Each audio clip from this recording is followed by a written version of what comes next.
Hi there, I'm Mrs. Kruger and welcome, dear learner. Today we are going to work through three different formal letters that you will need till matric and possibly beyond your school studies.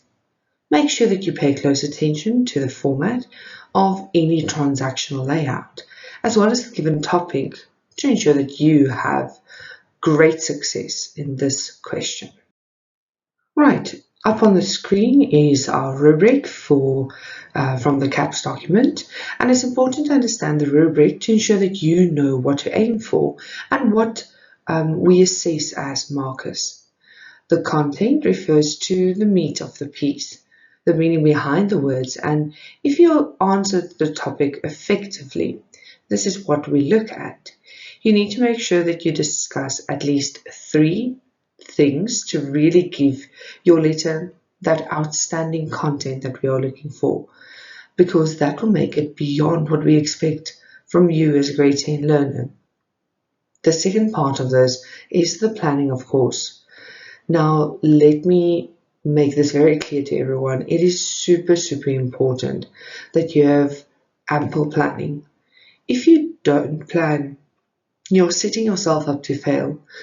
Many times we find in transactional writing that learners do the planning after the final piece, just so they can have something to tick off their list. What I do suggest is if you don't have the time, don't do a full writing out and editing, use a mind map or a spider diagram that has a lot of detail and some editing on it, because this will still afford you that good planning mark. That way you can also see which ideas you like, which ones you don't, and which ones you're going to include in your final writing piece. Now remember, an easy way to plan is to include your 5 W's, if applicable, in your planning. Add descriptive words and use the layout to guide you here. You can even divide it into its different categories or chunks, and I'll show you how that works when we get to the actual layout of our letters. The other part of this is one of the things that you can see very clearly as a marker when you look at the page, and that is the format. Now, each transactional piece has a specific format, and you have to sit down and study that out of your head. And the advantage to that is that the transactional text layout does not change. Sometimes there might be a shift or something that might be adapted slightly, but you can study this now, remember it, revise it each year until you get to your final exam in matric. The second part of the rubric is dedicated to your use of language. What we are looking here at is to see if you can use formal register, that you have used appropriate words to convey your message and to answer the topic, of course, and that your use of language is excellent together with your grammar. And the biggest thing on the final draft, dear students, is that it has to be almost perfect. And work on about maybe 5 errors max. That includes spelling errors, grammar errors, punctuation, and so on. So what you want to see from your spider diagram and your planning is that there has been some editing and that you have given us the final perfect version of what you've planned. Now, please note some of the common errors that occur in your writing, and specifically for this part of the rubric, is that learners tend to be too informal in this section, and because of that, you lose marks. The big reason learners do not get the A here is because they misinterpret the topic. And that is why in any language that you study, you have a good vocabulary. If you know the words of the language, then no one can throw you a curveball, and it will ensure that you get your marks.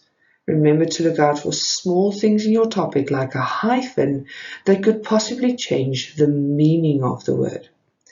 So before you choose your topic, because you should have topic choices in your exam, have a look at all the topics. Even if you're not too comfortable with one or two of the layouts, have a look first at the topics. You have to understand all the words in a specific topic to be able to answer it. And then choose to write whichever transactional you feel the most comfortable with. Study the layout and know how to answer this section. Right, now a formal letter is used normally to address a matter in a formal way. It is written for professional setting and it has to adhere to certain guidelines and specific formats. And that is the ones that you can study from this slideshow and remember until matric. Now, it uses formal choice of diction that is appropriate for official correspondence. And remember, it will slightly different from letter to letter. It is normally written to gain the response or to give a response to something. Now, the three that we are going to focus on are a letter of complaint, a letter of application, and a letter to an editor or the press or media. Now let's have a look at our first letter. Now on the screen is the full letter of a letter of complaint. Now in this letter, it is very important that you use formal language. A letter of complaint has two parts. The first part of the letter of complaint states the subject of your complaint. So maybe you bought an appliance and it is faulty, maybe you got really bad service, or you were given the incorrect item when ordering online. This would be the first part. What you need to do here is keep your tone neutral. So even though you're addressing something or complaining, try to not use words that are insulting or that have a too negative slant. State your information in short sentences, and remember, it's not an excuse here to be over emotional. Now, this part of the letter has to be clear and specifically explain the nature of your complaint. Where and when did the situation occur, or where did you buy the product? When did you discover that something was wrong?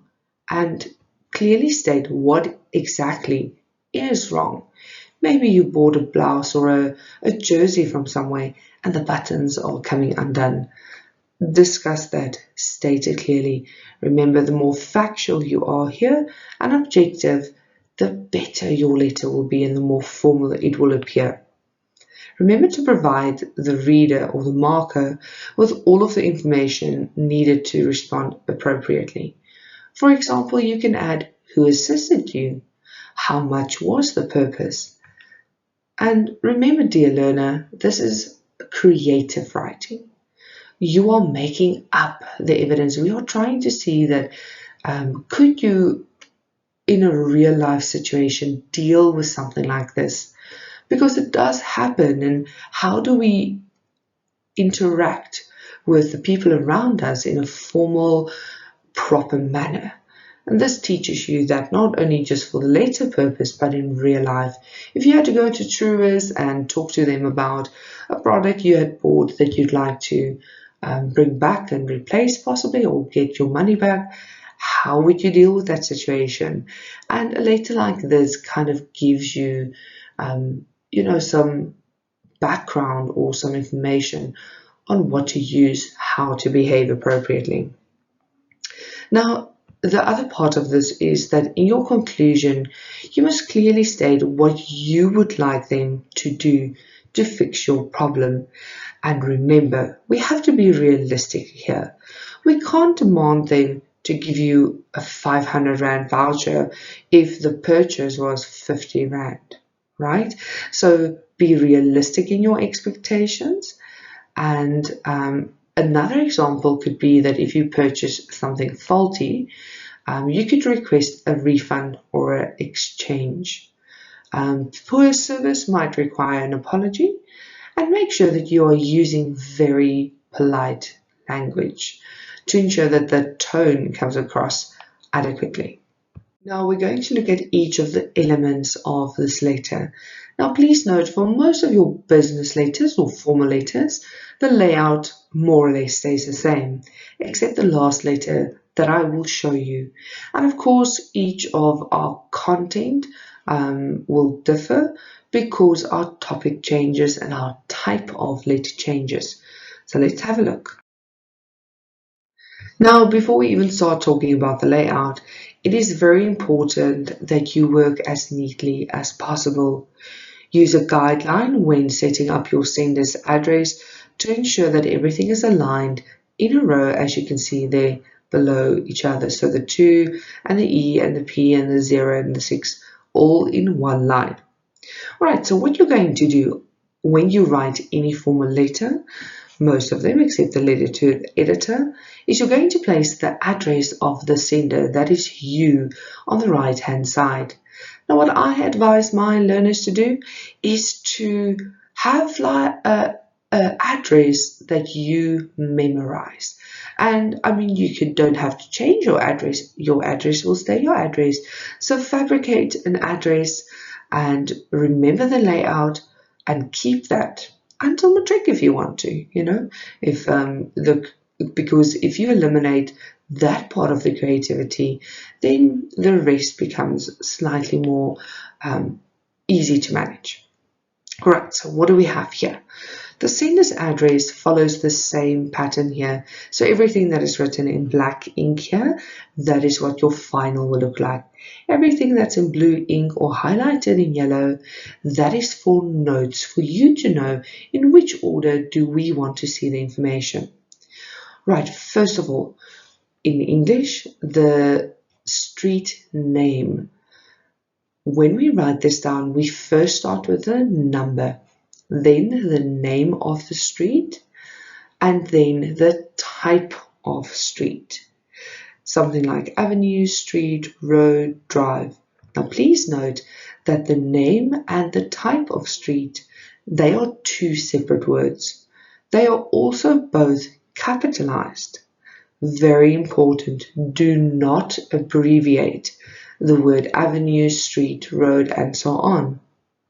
In fact, you should not abbreviate anything in any formal writing. We need to see that you are able to spell correctly, and this specifically is a formal writing piece. So abbreviation makes it slightly less informal, and therefore you should avoid it. Now please make sure that when you have written your street name and type, that directly below that on the next line, you write the suburb. Once again, you can make it up. Below that, the city or town. Below that, the postal code or address.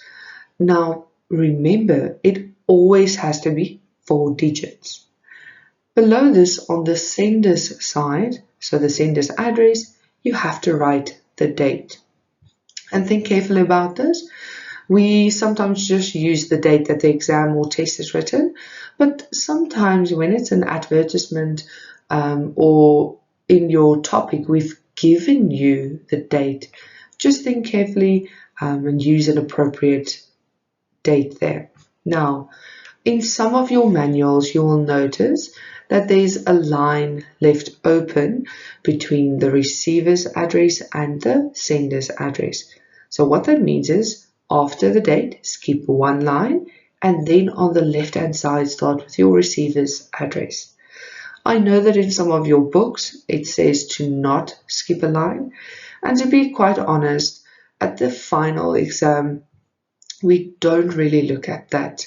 We just want to clearly see that you have started on a new line on the left-hand side. That is more important than did you actually skip a line. Right, now let's move over to the receiver's address.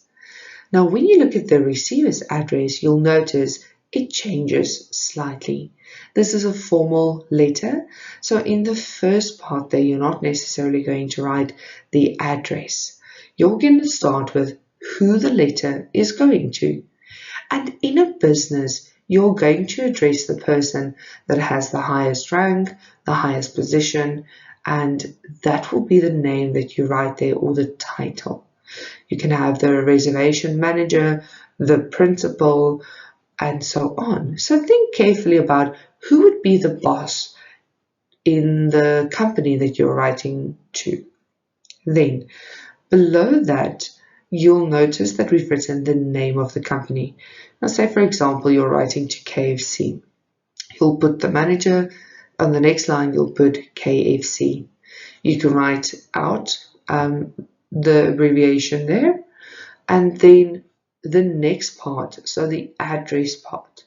Sometimes we give you that address. So look carefully at your topic, because the examiner might expect you to use that specific address.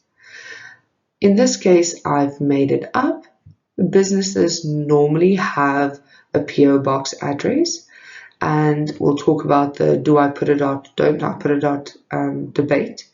But for example, you could say PO box, and you are allowed that abbreviation, and then we add the code or the number of the box. Now please note that both the full stop after the P as well as leaving it out is accepted in the Oxford Dictionary, so you can use both. Right, and then it follows the same pattern, the city or town. You could include the suburb even if you want to, and the postal code. Once again, have a look at your topic, see if we have not given you a receiver's address.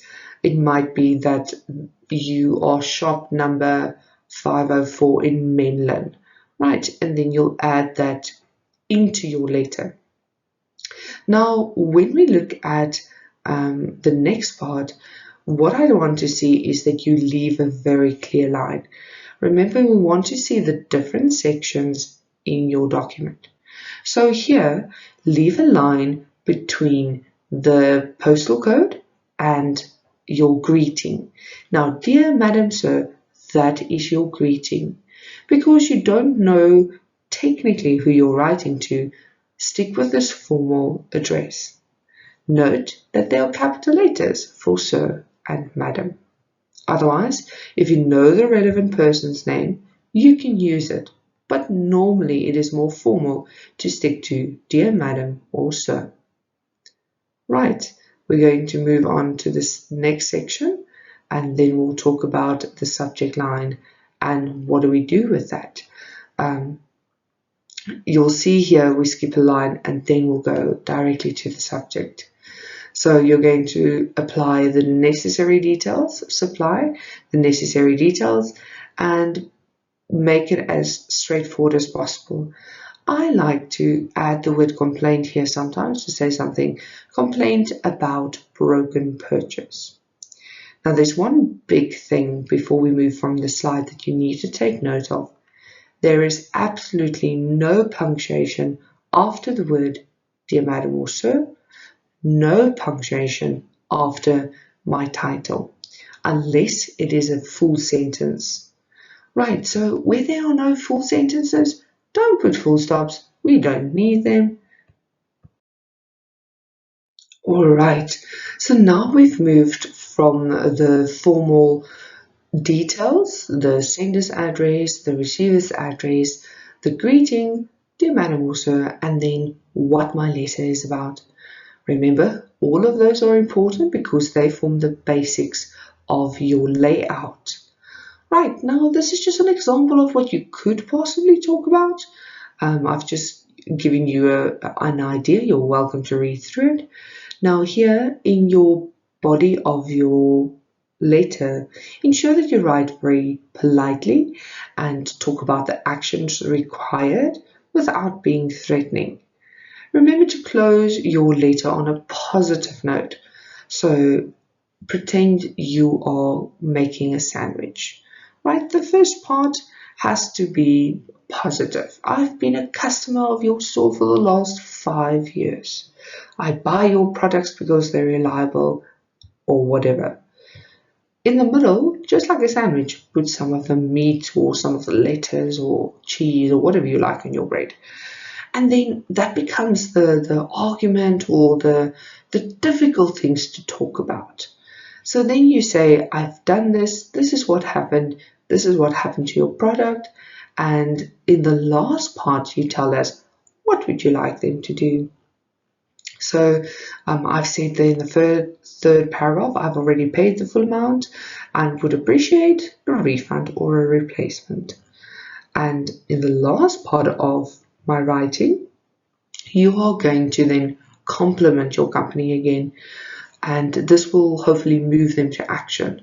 So you'll finish with something like, I've really enjoyed your service over the many years I've been a customer, and I hope for this problem to be resolved swiftly. Right, so by ending politely, people very often respond more positively to a situation where there has been a mistake that's been made. So we call this the conversational sandwich. So make a sandwich here with me on the page and ensure that you write politely. Right, I like to end off my letters with something like, thank you for your prompt response. I look forward to your response. And it just sets the right tone. Now, let's look at how we lay this out. If you start with, dear sir or madam, normally you could finish with yours faithfully. If you knew the person, like dear Mrs. Jones, then maybe end with something like yours sincerely. You could also say truly. So faithfully, sincerely, and truly. Now make very, very sure that you can spell the word that you use in your signage part of your document. Alright, so after the last sentence of your paragraph, you're going to leave a line open, the words yours faithfully. Watch again, no full stop, no comma after those words. Remember, it's not a sentence, you're not pausing or taking a breath, so we leave that out. When you use the next line, and I suggest you use 2 to 3 lines for the actual signature, make up a signature, take on a pseudonym that you can use in your letters and transactional writing. So sign there, and then below that you have to write your name out in full. So Linda Buerta, and then in brackets you can put Miss, Mr. or Mrs. Because you're a learner writing from your perspective, I think it might be appropriate for you to not be a married person in this instance. So you can put MR or MS. And have a look again. No full stops. Alright, let's go to the next part. Alright, now a formal letter is used normally to address a matter in a formal way. It is written for professional setting, and it has to adhere to certain guidelines and specific formats. And that is the ones that you can study from this slideshow and remember until matric. Now, it uses formal choice of diction that is appropriate for official correspondence. And remember, it was slightly different from letter to letter. It is normally written to gain the response or to give a response to something. Now, the 3 that we are going to focus on are a letter of complaint, a letter of application, and a letter to an editor or the press or media. Now let's have a look at our first letter. Oh, I'm very excited about this letter. This letter is also called a cover letter. When you apply for a job, which most of you at 16 can be, you can start applying to be a runner or do holiday work or babysit. And very often people ask you for your curriculum vitae. So your CV always needs a cover letter. Now here's a little hint from me to you. When you send out your CV, even if someone has not asked you for a cover letter, always add it. It's just something that adds a personal touch and shows that you are professional. Now, this cover letter or letter of application provides the reader with more details about your background and why you're interested in the position. Your CV, on the other hand, focuses more on your professional skills and experience. So remember that you want to ensure that this letter encompasses why you're applying. Sometimes we find that a CV is just very factual based and very straightforward and doesn't allow for any emotion into it. Right, a letter of application, even though it is still very formal, it gives us a bit of background of who you are, what you like, and it's a fantastic way to get to know you even before an interview. Now let's have a look at what it looks like. Right, so this is the letter at a glance. It looks very similar to our previous letter. In fact, it is. But here, it's just applying for a job. Now, important that remember the following things. You have to state the job that you're applying for in the subject line. Now, I like to use the word application. So, application for waitressing position at Mug and Bean Mainland Mall, or application for au pair position available. Remember to keep the tone neutral and your sentences short.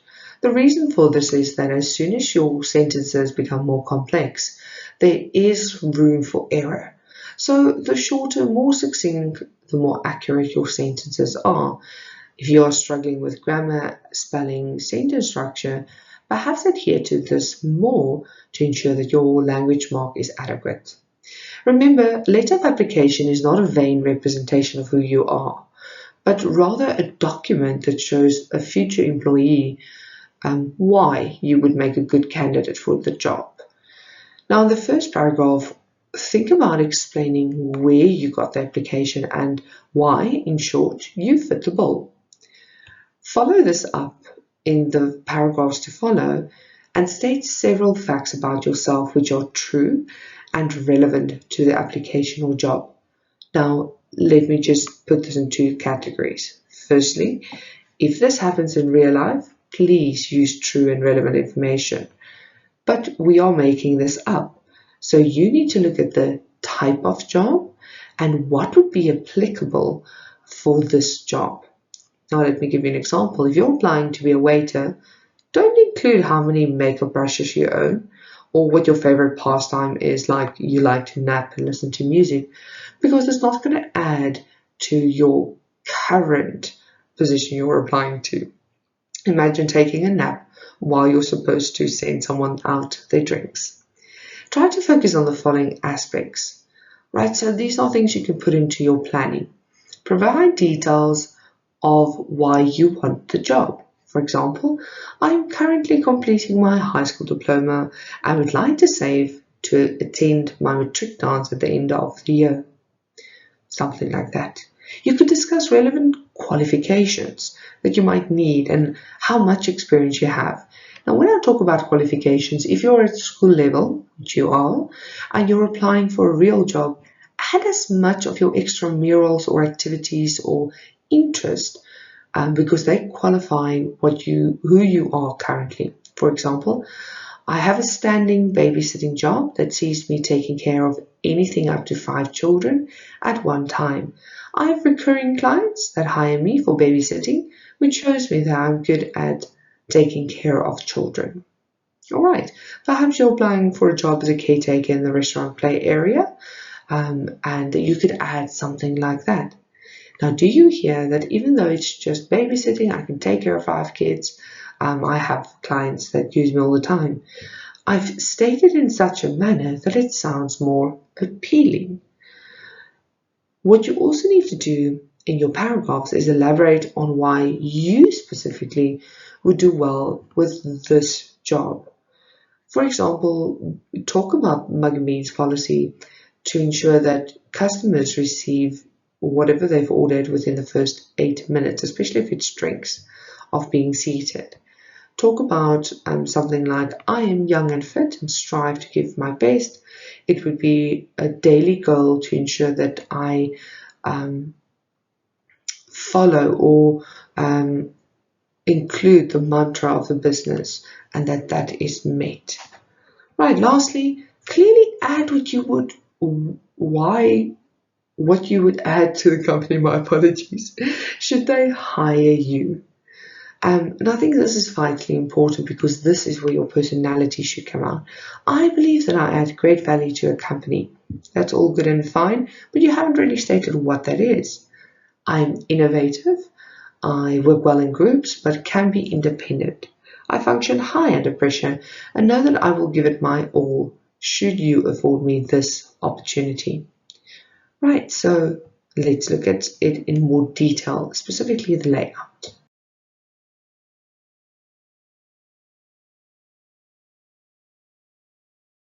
Alright, it's not much different from our previous letter. Sender's address on the right, receiver's address on the left. Use the same format and layout as the previous time. You'll notice this time I am applying for position next year in my topic that I've chosen, and I've addressed it to the principal of a primary school. Right, so let's see how the content would look. Right, once again, the same type of information here. Application for your shadowing position, underlined, and then you go from there. It's not anything different. The one thing that I do want to mention though, is that when you're writing this letter, ensure that you tell your company that you're applying to when you're available for interviews, as well as give them contact details, and that I've included in the final paragraph there. The rest of it is just selling myself, why I wanted the position, why should the company hire me, what makes me better than the other candidates that are also applying for this job. Once again, the closing part is pretty much the same. Ensure that you're polite, yours faithfully, sign your document, and ensure that you've printed your name in full at the bottom. Right, now a formal letter is used normally to address a matter in a formal way. It is written for professional setting and it has to adhere to certain guidelines and specific formats. And that is the ones that you can study from this slideshow and remember until matric. Now, it uses formal choice of diction that is appropriate for official correspondence. And remember, it will slightly different from letter to letter. It is normally written to gain the response or to give a response to something. Now, the three that we are going to focus on are a letter of complaint, a letter of application, and a letter to an editor or the press or media. Now, let's have a look at our first letter. Right, now we get to a letter that we very often use in grade 10. It's one of the letters that is actually introduced in grade 10 because we touch on the business letters or formal letters in grade 8 and 9 as well. Now, this is in response. You can either respond to an article that was published recently or an editorial letter or comment on a response that has already been printed. The purpose of this letter is to add or criticize or provide alternative views of a story that you have read or viewed. Now, this letter is very unique and you need to concentrate carefully because the sender's address is at the bottom of the page, not at the top right hand side, but at the bottom below your signage, pardon me. This is because the information of the person is not publicly viewed, and should you remain anonymous, it must be clearly stated at the bottom of your page. We'll show you how to do that. And you must give yourself a pseudonym and put the word pseudonym, remember you have to be able to spell that word, in brackets. Then only will you print your real name and sign the document. Now, remember that when you respond to an article or editorial, it has to be something that has been printed, that you've read, and you're giving your opinion on it. It's one of the few formal letters where opinion, slightly more emotional or subjective language is used, even though it's still formal language. Once again, try as far as possible to keep your tone neutral. Don't accuse, don't insult, etc. Remember, a letter to the editor is an opinion-based one and must be backed with reasonable opinions and information. Now, in the first paragraph, you should state what you are responding to and give a brief reason why you are responding. Follow this up in the paragraphs that follow, and tell us what reasons could you possibly have for your opinion. State facts, give your opinion, and try to focus on the following. Provide details to support your opinion. Discuss relevant ideas that might relate to how the public at large might feel. Elaborate why you specifically feel the way that you do in this matter. And lastly, clearly add a final thought to ensure that you cement your argument or your point of view. Remember to be polite in your disagreements. If you, however, agree with what has been written, then ensure that you use positive diction to support the article's information.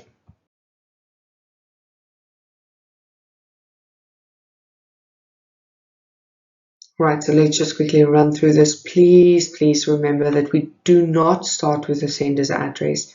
Here, you want to start with the receiver's address. So right at the top of your page, on the left-hand side, below your heading, your name, your details, and so on, you'll start with the editor, right? That's standard. You don't change that. Below that, you're going to give me the name of the publication. Because it is the title of a document, you're going to underline it for me, please. And then your postal code as normal for a receiver's address. Remember that you're going to leave a line after the postal code. And one other thing that changes here that you need to take note of is that we don't use dear madam or sir, right? We just say madam or sir madam. Leave a line after your greeting, and then of course give me the subject line, what your letter is about, what are you responding to. Response to educational expectations, for example. Remember to underline this as well. Right, so this is just an example of what you could have done. This learner and your writing, remember to write from your perspective. As a high school student, you are not a doctor yet, and hopefully you'll get there. You are not a mother of 5, so try to stay within the parameters of who you are and your current position. So firstly, state what you are responding to. Include the date and the name of the publication. Include a brief summary of your opinion on the matter or what has been said and why you could possibly respond to this. The paragraphs that follow must have important information that support your opinion. Ensure that you discuss at least 3 points in support of or against the article to which you are responding. Right, remember, just before we move on to this final part here in closing, remember that in your writing, you want to ensure that each of your paragraphs discusses something slightly different, but to make it coherent, that it kind of flows back to our topic or discussion point. So different ideas, 3 different paragraphs, but they all come back to the same thing. So in closing, you should be brief and polite. Remember, there's another change here. You must end your letter as normal, yes, but there are 2 different ways of doing this signage. So let's look at the first one. If you don't mind that people know who you are, then you will leave out Bambi pseudonym, right? You'll end with the signage on the right-hand side. So you'll sign off with yours faithfully, signature, name, and initials. Title, not initials. But should you not want people to know who you are and you want to stay anonymous, you do what is written on the left-hand side. Yours faithfully, Bambi. Remember the word pseudonym or nom de plume, your secret name. And below that, Then you do your signage, you sign your name, and you write your full name and surname, because very often the editors will send a letter back to you and then they need, your actual name. Now, please ensure that below your name, you write the sender's address. Right, so it's very important. It's not at the top, it has to appear at the bottom here. And you follow exactly the same order in which you did it when you wrote your previous 2 letters. Everything stays the same. Remember the number or unit of house, street name, the suburb, the city or town, postal code, and the last thing that we want to see on your page is, of course, the date. Right, now a formal letter is used normally to address a matter in a formal way. It is written for professional setting and it has to adhere to certain guidelines and specific formats. And that is the ones that you can study from this slideshow and remember until matric. Now, it uses formal choice of diction that is appropriate for official correspondence. And remember, it will slightly different from letter to letter. It is normally written to gain the response or to give a response to something. Now, the 3 that we are going to focus on are a letter of complaint, a letter of application, and a letter to an editor or the press or media. Now let's have a look at our first letter. Right, let's quickly discuss some general notes that you need to take note of when writing this. It's also a recap to just finalize your understanding of transactionals and letters, to be specific. Now, during the planning of your transactional, decide on the purpose and the audience of your text that you're writing to. Determine what is required for the format, for the style, or for the point of view. Brainstorm your ideas. For example, as I've said before, use a mind map, use a spider diagram to get those ideas out before you even attempt to write this. Now, next, what you're going to do is you're going to have a look at the draft.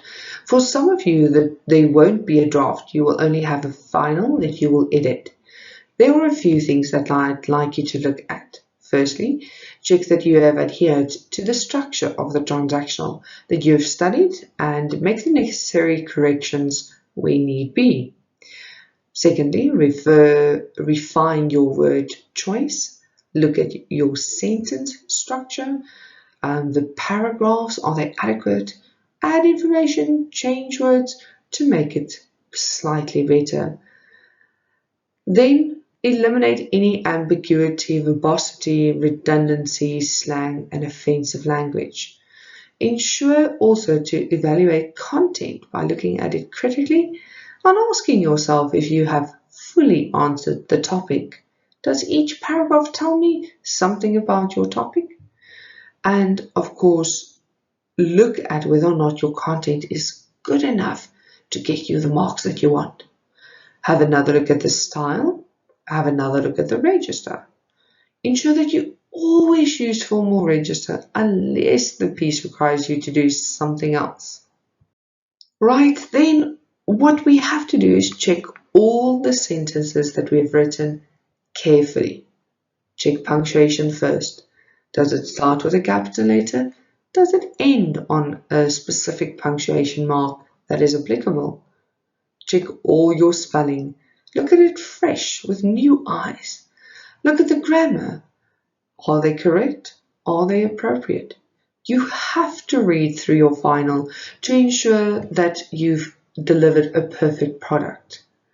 Remember, you have to also ensure that you do not run out of time. And what I do advise you to do is do your planning first and your final version in ink. Now, I know some teachers are going to disagree with me here, but what we find in the final exam is that sometimes you run out of time because your essay was just so magnificent. And remember, in some of your exams, you'll have to write 2 transactional pieces. That means planning and writing the final. So whatever you do, write in ink because we can mark something that's been written in ink. If you've done a draft in pencil, but you don't have time to do the final in ink, you're pretty much stuck in the mud there, right? So try and write it everything in ink. If you really have to edit on the dialogue, on the planning part, and then do all of your final editing on the final piece in pen. Remember, no editing in pencil on the final will be accepted. So ensure that even though pencil makes it seem more friendly, it has to be a formal final piece, therefore use ink. Now, when I talk about editing, please make sure that you use a ruler or something that is straight that could, work as a ruler, because I know sometimes we forget it in the exam to bring everything we need. So take something that can draw a straight line and ensure that you draw a very neat line through your corrections. And if the time allows and you are confident that you're going to finish your final piece, always rewrite, but only if there's time.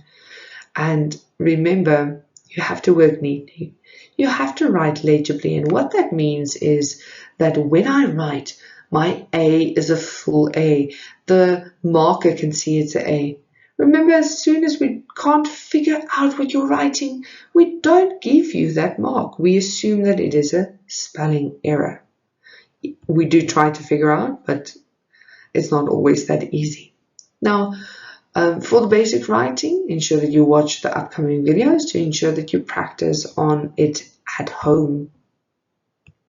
Right, so that's our lesson. I hope this really helps you study the layouts, practice the content, and when you're at home prepping for paper 3, try different scenarios and see if you can come up with an adequate letter. Thank you for watching. We'll chat soon and we'll look at reviews next.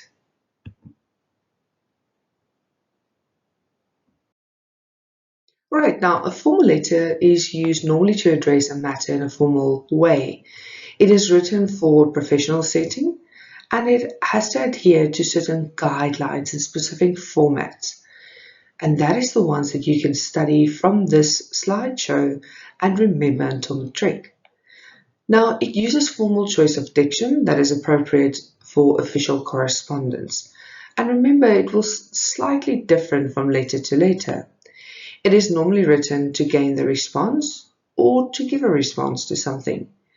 Now, the 3 that we are going to focus on are a letter of complaint, a letter of application, and a letter to an editor or the press or media. Now, let's have a look at our first letter.